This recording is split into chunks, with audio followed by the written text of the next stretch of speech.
Hello friends, last period में हमने हमारे lesson chasing the sea monster में देखा था कि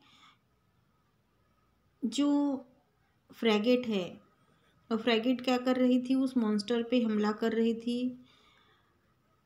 पहली बार जब उन्होंने हमला किया तो उस शूट से वो एनिमल जो है वो बच गया था और कुछ माइल्स की दूरी पर वहाँ से चला गया। लेकिन बाद में फिर से जो कैप्टन है, उस कैप्टन ने, कमांडर जो थे उन कमांडर ने क्या किया, वहाँ पर कहा कि एक प्राइज़ यहाँ पर मिलेगा अगर कोई उस एनिमल को शूट करेगा। तो एक बियर्ड ऐसा ओल्ड पर्सन सामने आया था। उसने पूरी तरीके से प्लानिंग करके उस एनिमल को टारगेट बनाया। उस एनिमल का हिट भी किया उसने, लेकिन फिर से वो एनिमल 2 माइल्स की दूरी पर वहाँ से चला गया और अचानक से वो वहाँ से वैनिश हुआ। Oh drat, said the old gunner in his anger.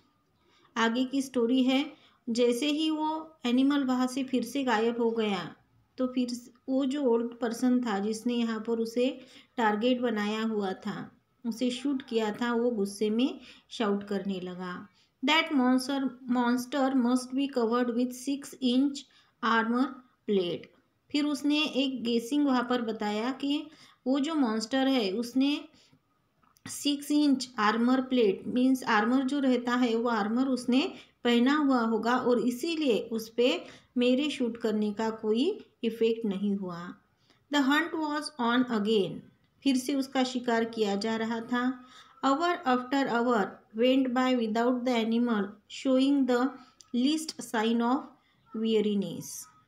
बहुत घंटे ऐसे ही बीत गए थे, एक के बाद एक घंटा यहाँ पर बीत रहा था, लेकिन वो एनिमल वहाँ पर थकने के कोई भी साइन दिखाई नहीं दे रहे थे।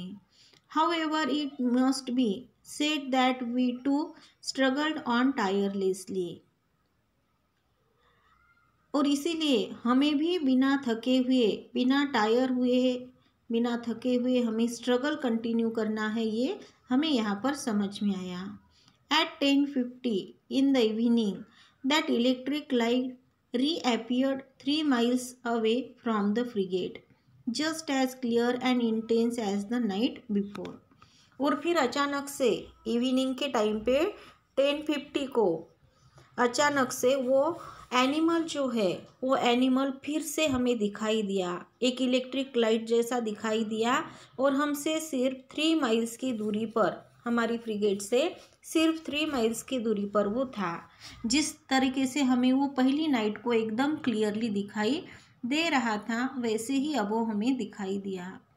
द मॉन्स्टर सीम्ड मोशनलेस, अब 3 माइल्स दूरी पर वो हमसे था, वो मोशनलेस यानी कोई भी मूवमेंट उसकी नहीं हो रही थी। Was it asleep perhaps, weary from its work day, just reading with the waves. ऐसे लग रहा था उस मॉन्स्टर को देख के जैसे कि वो गहरी नींद में होगा। शायद 2 दिन से जो उसने वर्कआउट किया है, जो दिन भर वो इधर उधर स्पीडली भागता रहता है, शायद उसकी वजह से वो थक गया होगा और इसीलिए वो सोया हुआ होगा।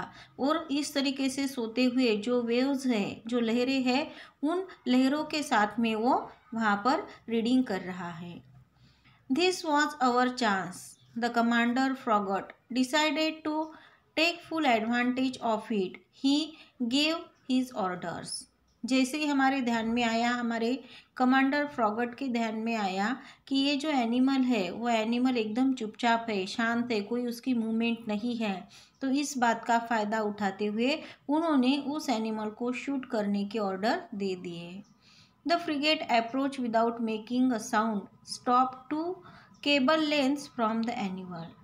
फिर हमारी फ्रिगेट हम उस एनिमल के पास में लेकर चले गए और उस एनिमल से सिर्फ 2 केबल लेंथ्स की दूरी पर हमने हमारी फ्रिगेट को बिना आवाज़ किए वहाँ पर खड़ा किया। A profound silence reigned over the deck, एकदम शांति उस डेक पर फैली हुई थी। We were not 100 feet from the blazing core of light whose glow grew stronger and dazzled the eyes. हम सिर्फ 100 फीट की दूरी पर, उस एनिमल से हम सिर्फ 100 फीट की दूरी पर थे। वहाँ पर हमें जो एनिमल है वो बहुत ज़्यादा स्ट्रॉन्गर हमें दिखाई दे रहा था। उसका जो ग्लो है, जो लाइट था वहाँ पर, कोर ऑफ लाइट था, उस लाइट का जो ग्लो है वो एकदम स्ट्रॉन्गर दिखाई दे रहा था और इसकी वजह से हमारे आईज जो है वो डेजल्ड हो रहे थे। Just then leaning over the forecastle railing, फिर उसके बाद में हमारी जो फोरकास्ट रेलिंग थे उसके ऊपर थोड़ा सा झुकते हुए मैंने देखा, आई सॉ नेडलैंड बिलो मी, नेडलैंड भी वहाँ पर मेरे पास में था, ब्रैंडिशिंग हिज ड्रेडफुल हार्पून, नेडलैंड जो है अपने ड्रेडफुल ऐसे हार्पून को वो तैयार कर रहा था। Barely 20 feet separated him from the motionless animal, उस मोशनलेस एनिमल से सिर्फ 20 feet की दूरी पर वो था। At all at once his arm shoot forward and the harpoon was launch, एकदम फिर अचानक से उसका जो आर्म है उसने फॉरवर्ड किया और हार्पून लॉन्च किया। I heard the weapon make a ringing sound as if it had hit some hard substance. जैसे ही उसने अपने हार्पून को लॉन्च किया तब उसके हार्पून की वजह से वो जो उसका वेपन है उस वेपन ने किसी तो भी बहुत हार्ड ऐसे सरफेस पे जैसे अटैक किया है, इस तरीके की आवाज़ मुझे सुनाई दी। The electric light suddenly went out, और अचानक से फिर वो इलेक्ट्रिक लाइट जो है वो चला गया। And two enormous water sprout crashed onto the deck of the frigate, racing like a torrent from one end of the ship to the other, toppling crewmen, breaking spare masts and yardarms from their lashing. और उसके बाद में जब वो light suddenly चला गया, to enormous water sprouts दो बहुत भयानक ऐसे वाटर स्प्राउट्स हमारे फ्रिगेट के डेक पर आ गए। Racing like a torrent from one end of the ship to the other, और टॉरेंट के जैसे वो रेस कर रहे थे हमारे शिप के एक एंड से दूसरी एंड की तरफ। टॉपलिंग क्रूमेन को टॉपलिंग कर रहे थे। ब्रेकिंग स्पेयर मास्ट, हमारे उस डेक पे जो स्पेयर मास्ट थे उन्हें तोड़ रहे थे। And yardarms from their lashings. A hideous collision occurred, एक बहुत ही भयानक ऐसी परिस्थिति हमारे सामने आ गई थी। And thrown over the rail with no time to catch hold of it, I was hurled into the sea, और अचानक से सब कुछ इतना ज़्यादा तहस नहस हो गया कि एकदम से मैं सी में गिर गया। यहाँ पर हमने हमारा ये लेसन फिनिश किया है, और इस लेसन के जो इंग्लिश वर्कशॉप है, क्वेश्चन आंसर है, हम नेक्स्ट पीरियड में कंटिन्यू करेंगे। Thank you.